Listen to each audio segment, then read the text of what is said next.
Marxismo, uma religião secular. O propósito, então, desse vídeo é apresentar então, o marxismo como uma religião. É necessário, se possível, você assistir os meus vídeos anteriores, que eu faço uma conexão, principalmente o segundo vídeo, demonstrando que o sistema totalitário ele vem de um objetivo igualitário no primeiro momento, da queda de Lúcifer, também como da queda do homem. E esse objetivo é gnóstico, e eu faço essa relação de causa e efeito, mas nesse vídeo quero apresentar o marxismo como disse. O tema então do vídeo é marxismo, uma religião secular ou política. Eu quero ler uma parte aqui do livro do Dr. Carlos Eduardo Bresciani, a qual o nome do livro, inclusive, é Marxismo na Contramão do Bom Senso, na página número 280, o seu capítulo 10, que diz: todos os grandes temas da religião cristã, a queda, a felicidade original, o reencontro, a expiação, o sujeito messiânico, se reencontram no mito histórico escatológico do marxismo. É um discurso fundamental da modernidade que contrapõe assim ditas forças da reação ao barbarismo e ao declínio dos que representam o progresso histórico. Promete a salvação por intermédio da destruição de um sistema percebido como sendo baseado na dominação e na exploração e na alienação. Nessa visão soteriológica, o proletariado é o salvador da humanidade, ou assim como Marx afirmou, na sua própria juventude, a classe messias da história. Então, veja bem, o único ingrediente, continuando o livro aqui, que verdadeiramente impede o reconhecimento do marxismo como uma religião propriamente dito, por isso que nós dizemos uma religião secular ou política, mas aqui diz que o que impede então essa religião de ser de fato uma religião propriamente dita é a ausência então do elemento sobrenatural, enquanto nas religiões em geral os homens buscam o contato com o divino para com ele se religarem. De fato, esta é a raiz da palavra religião. O marxismo, portanto, prega um total afastamento e uma rejeição absoluta de qualquer transcendência.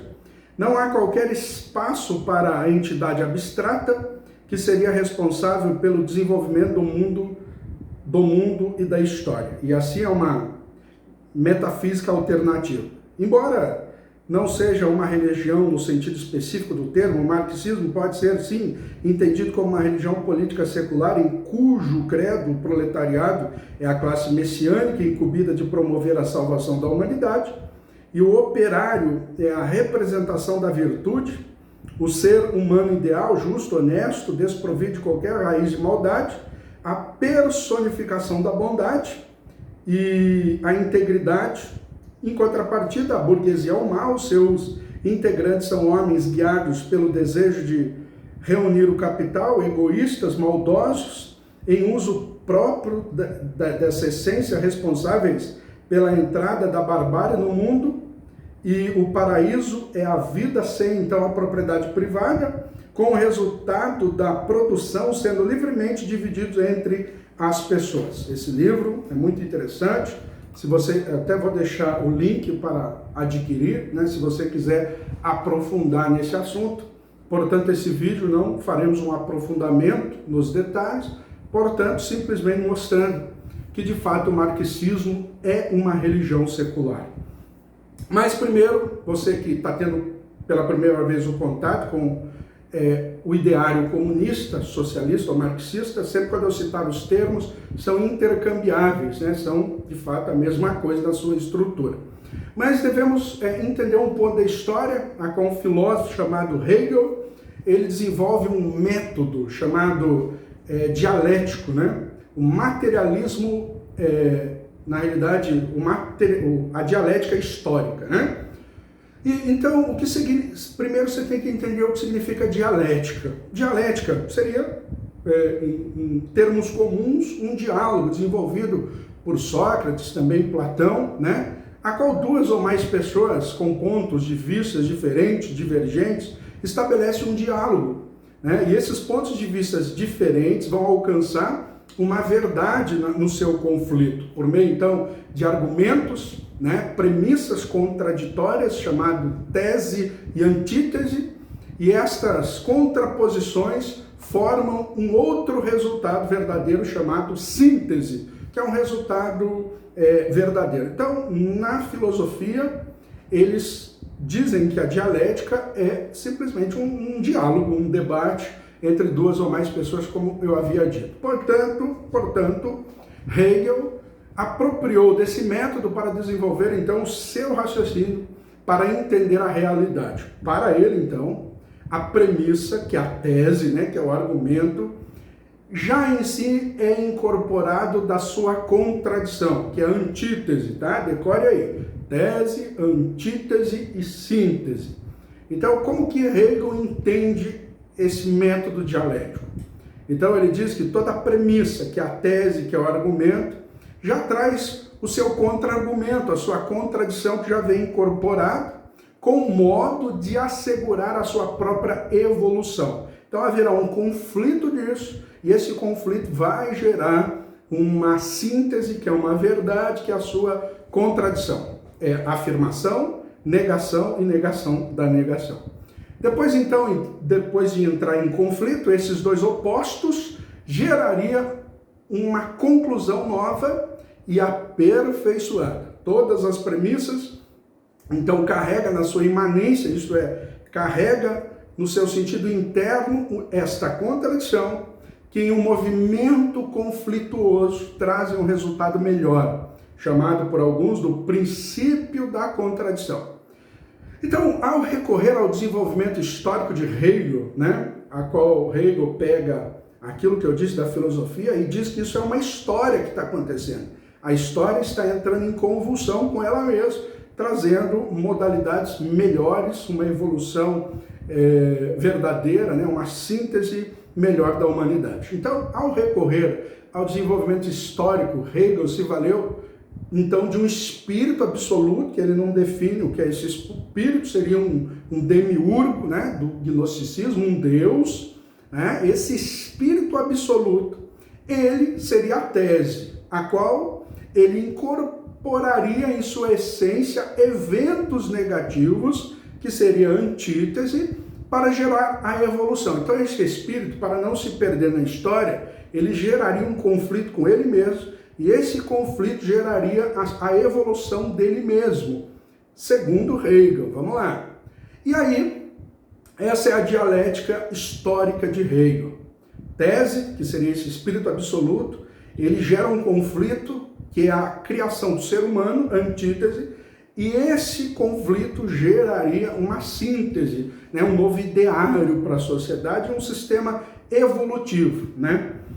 E então Marx, apropriando disso, ele só nega o sentido metafísico de um espírito absoluto, ele nega esse demiurgo e interpreta esse desenvolvimento histórico, essa dialética histórica, no sentido chamado agora então da dialética materialista, a qual ele tira esse princípio metafísico, ele tira esse Deus da jogada, sendo ele ateu, e diz que isso é um movimento materialista entre homem e homem. Então, esta evolução é o homem. Em um dado momento, diz ele que uma classe apropriaria dos meios de produção. No primeiro momento, todos viviam no sentido igualitário, viviam no sentido de se distribuir tranquilamente os bens e tal. Ele dizia que isso era uma horda, apropriando de uma antropologia, mas isso não é o caso. Então, a partir disso, ele diz que, num dado momento, houve alguns destes que apropriou dos meios de produção, aprisionando outra classe, então trazendo uma luta de classe, que seria o proletariado e a burguesia. Sendo assim, essa luta surgiu no primeiro momento com o capitalismo, a qual esse capitalismo, dentro dele, haveria uma antítese que geraria um conflito capitalismo burguês contra proletariado, e esse proletariado perceberia esse conflito, a qual seria gerado o socialismo, e o socialismo, então, geraria uma nova síntese, e essa nova síntese seria o comunismo. Então, Marx dizia que aconteceria automaticamente uma guerra, uma revolução, e essa revolução viria o comunismo. Então, o capitalismo geraria o socialismo, que já é a sua contradição, e esta contradição, que é o socialismo, automaticamente geraria a síntese disso, chamando de comunismo. Então, o capitalismo geraria o socialismo, que seria a total estatização dos meios de produção. Então, na Revolução Socialista, eles acabam com a propriedade privada, toma todos os meios de produção dessa propriedade, desses homens, chamados burgueses. Então, o Estado é inchado, então se cria esse primeiro momento chamado socialismo, depois o comunismo. Alguns erram quando diz serem socialistas, mas automaticamente, sendo socialistas, são revolucionários, aguardando essa nova síntese. A não ser em algumas exceções, que é o socialismo, cujo objetivo do fim é ele mesmo, como nós vemos nos socialismos nacionalistas, como o fascismo e como também o nazismo. Agora, entendendo essa parte, você vai entender agora a moral do marxismo. Todo sistema, então, ético, que hoje é vigente, é um sistema burguês. Para o marxista, a ética é tudo aquilo que atende os interesses da revolução. Então, no primeiro momento, eles acreditam casamento, propriedade privada, igreja, Estado, meios de produção, tudo isso é simplesmente uma estrutura, uma superestrutura, a qual o burguês criou para dominação. Sendo assim, o marxista acredita que a sua ética atende somente os interesses da sua revolução, e não é o que é hoje. Então, todas as normas de condutas acumuladas ao longo dos séculos, como nós vemos hoje, como lei natural, não importa para o comunista. Se qualquer um destes prejudica o avanço da sua doutrina, deve ser subvertido. Tudo isso, eles dizem que é o construto social desenvolvido pela sociedade burguesa para alienar o proletário.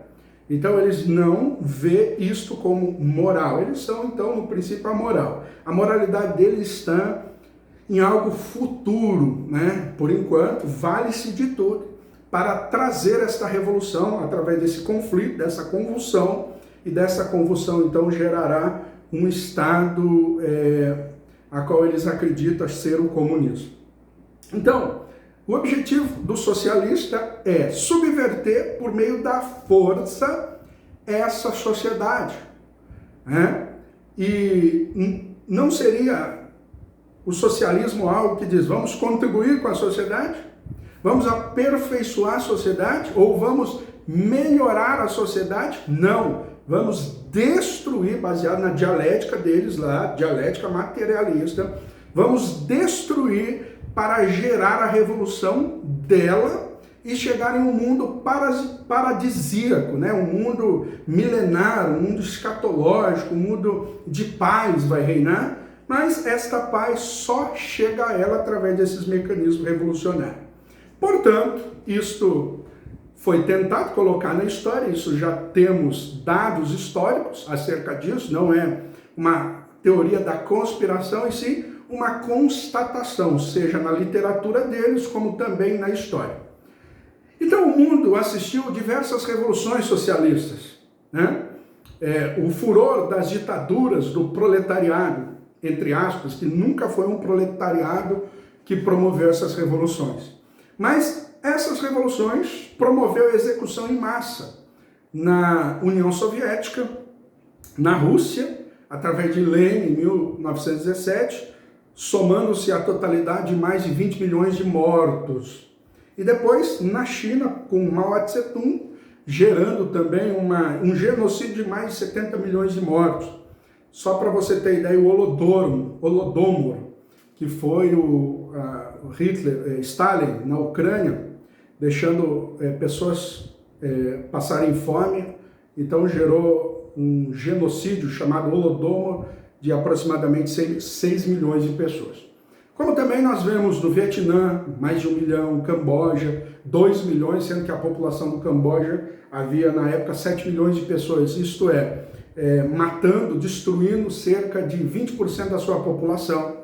Como também nós vemos nas revoluções, principalmente a cubana aqui na América Latina, trazendo sempre terríveis questões para a humanidade. Então, com isso, eles tinham por objetivo, como isso, então, traria um objetivo final de um sistema e um tempo de paz. E esta maneira, esta metodologia, essa ideologia, mata tanto das suas próprias nações, com a bandeira de um mundo paradisíaco, de um futuro promissor, de um futuro de paz, né? E a partir de então, esse socialismo começa a se perceber, e obviamente o mundo começa a perceber isso, mas nunca o problema é a visão deles, e sempre o ser humano. Nunca é a ideia, nunca é a ideologia, sempre é o real, isto é, eu tenho um ser humano aqui na minha mente virtual, a qual eu quero substituir pelo real. E sendo que o real não é como o virtual, mata-se o real e coloca o virtual. Só que o virtual, na realidade, não atende à agenda marxista, então eles matam de novo e assim vem os genocídios, né? A ideologia deve se entender que é o conjunto de ideias que encobre intenções sociopáticas de semi-intelectuais ávidos por poder. A ideologia, no seu sentido de compreensão, ela é negativa. Então não existe uma luta capitalista ideológica com uma luta marxista ideológica. É a ideologia marxista contra um sistema científico que tem se provado a sua eficácia, sendo sempre aperfeiçoado, mas nunca é uma ideologia. Tanto que Adam Smith foi escrever sobre o capitalismo 200 anos posterior à sua iniciativa. Então ele começa na realidade e depois se estuda. O marxismo é uma ideia, um sistema montado virtual para se aplicar na sociedade, causando esses impactos. Então essa visão utópica viu na sua incapacidade de conduzir a sociedade para um padrão então elevado de convivência pacífica, a qual foi proposta, viu as suas contradições e falhas. Então na página 112 do livro Marxismo na Contramão do Bom Senso, diz que o comunismo representou o mal na história. O mal é uma categoria teológica, como também uma categoria moral. Mas no século XX passa a ser também uma categoria política, e no século XX talvez seja a primeira vez que o mal é institucionalizado politicamente e passa a ser a ideologia que inspira experimentos de engenharia social em massa. Não é qualquer tipo de mal, mas é o mal que falsifica o bem em nome da felicidade universal. A prática sempre é teste da teoria. Eles têm uma teoria, quando eles vão colocar em prática, acontece isso que nós já citamos. E, portanto, houve uma crise na sua ortodoxia, e esses dissidentes da Itália, Hungria, Áustria, foram então agora resistentes a esses partidos de esquerda, surgindo um forte espírito nacionalista que culminou com também eixos de espectro de extrema esquerda, chamados nazismo e fascismo. Mas não é o tema que vamos abordar. Portanto, então, seguindo a Primeira Guerra, foi um golpe, né, quando essa Primeira Guerra Mundial que teve efeitos de operários, que eram os proletariados messiânicos, que se revoltaria contra os seus burgueses, mas isso não acontece. Quando Marx previu uma guerra, dizia que esta guerra seria o proletariado contra os burgueses, mas isso não acontece na Primeira Guerra. Pelo contrário, eles se uniram para defender, inclusive, ideias burguesas. E o fracasso também, vale se lembrar, da Revolução Soviética começou a se mostrar. Então, logo após a Primeira Guerra Mundial, o capitalismo cresceu substancialmente em vários países ocidentais, mostrando então o fracasso do socialismo. E aí que surge uma questão chamada, um fenômeno filosófico chamado marxismo cultural, quando homens começaram a analisar a contradição que havia dentro desse sistema chamado marxismo oriental ortodoxo. E agora surge o marxismo cultural e o ocidental, né? Ou ocidental através da escola de Frankfurt. Mas os ataques, então, revolucionários foram agora invertidos para uma estrutura social, político, científica e cultural, chamada superestrutura. E nós precisamos entender tudo isso. Então, no primeiro momento, o marxismo ortodoxo tinha por objetivo subverter a estrutura, e a estrutura é o capitalismo. Então, havia a revolução na força, cujo objetivo era subverter isso. Mas agora, através desse outro fenômeno, dessa outra interpretação marxista, agora o objetivo é subverter a superestrutura. Então vale-se, é bom entendermos os termos, a qual a estrutura é o capitalismo e a superestrutura é tudo que vem através dessa estrutura burguesa, que seria a ciência, a sociedade civil, direito romano, filosofia grega, igreja e tudo que você imagina que existe nessa estrutura. Mas então esses primeiros ideólogos, chamados Georg Lukács e Karl Korsch, né, os primeiros ideários disso, eles começaram a pensar sobre esta nova modalidade de marxismo, e aí veio um ideólogo italiano chamado Antonio Gramsci, que dizia que a revolução agora se daria pela classe intelectual. Então esses primeiros ideólogos da visão marxista cultural, eles tinham uma nova ideologia, mas precisavam entender como agora colocar isso em prática. E Gramsci foi o provisor dessa ideia a ser colocada em prática. Então ele dizia que para que essa ideia fosse colocada em prática, precisaria de uma hegemonia cultural, a qual a subversão seria através da mídia, da igreja, universidades, e um tripé que sustentava o capitalismo, e esse tripé era invisível, baseado na filosofia grega, o direito romano e os valores morais judaicos e cristãos. Então agora o proletariado daria lugar para os intelectuais, que seriam o novo proletário. E essa hegemonia social, política, jurídica, científica, cultural, seria o recurso agora utilizado pela classe dominante para se perpetuar no poder. Sendo assim, haveria necessidade de subverter esta estrutura. Para os marxistas, então, ortodoxos, a tomada do poder deveria ocorrer a partir da estrutura, por meio de uma revolução violenta que tomasse o poder econômico para então adaptar a esta nova superestrutura. A condição da nova classe dominante, para Gramsci, então, seria a revolução que deveria começar com a superestrutura por meio da doutrinação do direito, da religião, da educação, das ciências, das artes, isto é, agora o mecanismo seria intelectual. E no seu plano de subversão cultural, só para você ter ideia no que estamos falando sobre teologia, porque a argumentação seria teológica, as igrejas são, portanto, transformados em um clube politicamente motivado, que colocam a ênfase em justiça social, no igualitarismo, onde as doutrinas milenares e os ensinamentos morais são modernizados ou reduzidos até o ponto de se tornarem irrelevantes. Então, uma frase de Antonio Gramsci seria: não tomem quartéis, tomem escolas e universidades. Não ataquem blindados, mas ataquem ideias. Então, para você entender resumidamente o tempo que estamos vivendo. E toda a ideia deles são revolucionários, embora hoje não utilizam muitas vezes da força, se necessário utilizarão sim, mas agora é ataque nessas instituições, a qual eles dizem que, por estar sendo dominado pela burguesia, deve ser subvertida. E quando isso acontecer, automaticamente a estrutura vai se mudar, então ele chegará nesse mundo escatológico, milenário, né? A diferença é que a Bíblia também oferece isso fora do tempo, através de Cristo Jesus. Portanto, eles dizem que o Messias é o proletariado, fazendo as suas variações deles, né?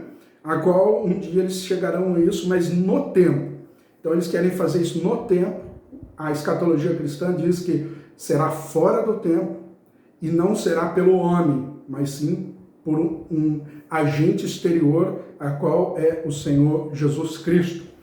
E tem um desertor, um jornalista desertor da KGB, chamado Yuri Bezmenov, que quando ele, dentro da KGB, ele percebeu que esse mecanismo de polícia política tinha por objetivo mais a desinformação do que propriamente para o que eles foram criados, que seria uma polícia investigativa, uma agência secreta, mas essa agência secreta tinha por objetivo, a KGB da União Soviética, a subversão através de um quadrilátero, através de 4 pontos, que seria a desinformação, e isso demoraria de 15 a 20 anos. Esse era o tempo necessário para mudar os princípios de um establishment, de um status quo, a qual eles atacariam a religião, educação, cultura, comunicação social, a família, a saúde, tudo que eles pudessem,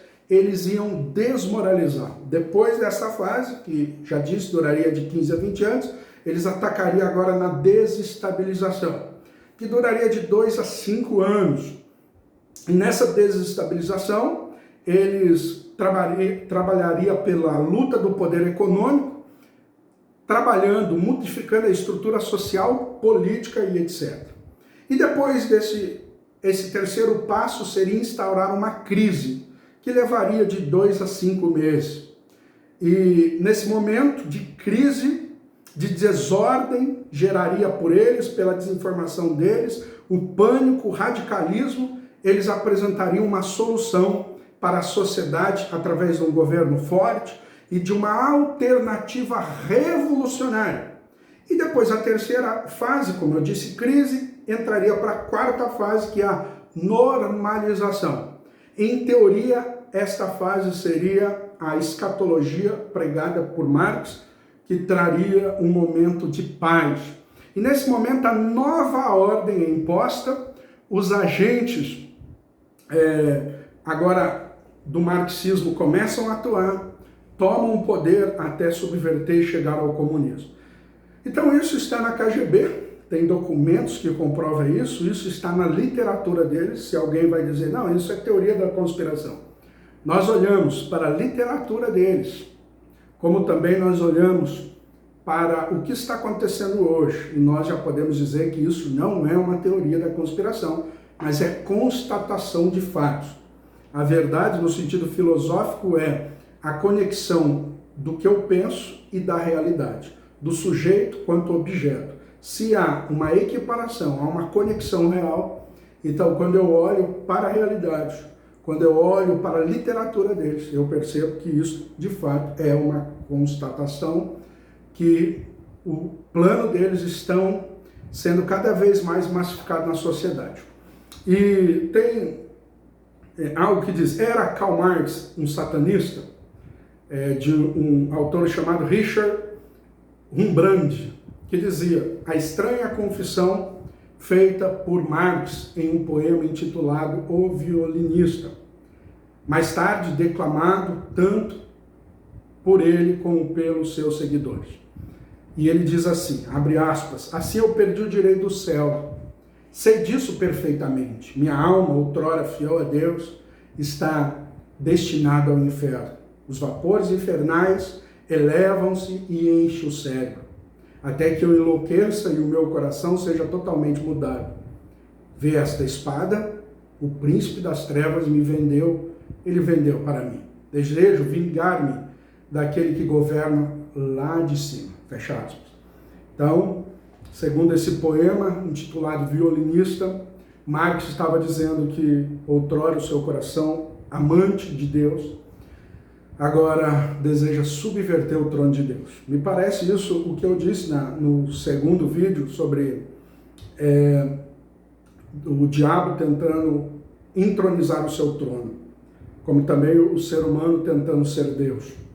Lenin dizia, num artigo chamado Socialismo e a Religião, de 1905, ele dizia que a religião Como também Marx disse, é o ópio do povo. A religião é uma espécie de mar aguardente espiritual na qual os escravos do capital afogam a sua imagem humana, as suas reivindicações de uma vida minimamente digna do homem.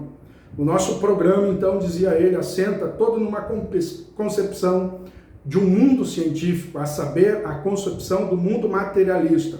A nossa propaganda inclui também necessariamente a propaganda do ateísmo. Teremos agora, provavelmente, seguir o conselho que Engels uma vez deu aos socialistas alemães, traduzir, difundir maciçamente a literatura iluminista e ateísta francesa do século XVIII. Na realidade, nós descobrimos que o que eles têm é um culto à ciência. A ciência da economia Marx, como a ciência biológica por Hitler. E como então, diante disso, eu aconselho vocês a aprofundar nesse assunto, porque a igreja, no seu discurso interno e externo, é a pregação do evangelho. Mas nós precisamos entender que ao pregarmos o evangelho, nós vamos lidar com esse grupo, que obviamente é diabólico, que quer subverter toda a humanidade através disso. Nós sabemos que, embora a sociedade é caída, o homem quedou-se, mas nós sabemos que Deus está no controle de todas as esferas, não somente na igreja, cujo objetivo é peculiar de evangelizar e pregar o Redentor, mas nós sabemos que no Estado o objetivo é reprimir o mal e aplaudir o bem, como também outras esferas, como arte, como ciência, todas Deus está soberano entre elas. Sendo assim, quando a igreja, de alguma forma, entregou isso num sistema fundamentalista, ele perdeu as rédeas, porque hoje a igreja era, de certa forma, para estar pregando isso para a sociedade, o Cristo crucificado, para que a sociedade percebesse tudo isso. Mas, graças a Deus, as portas do inferno não prevalecerá contra a igreja. E como então a dica, ou talvez a aplicação desse vídeo é como podemos combater tudo isso?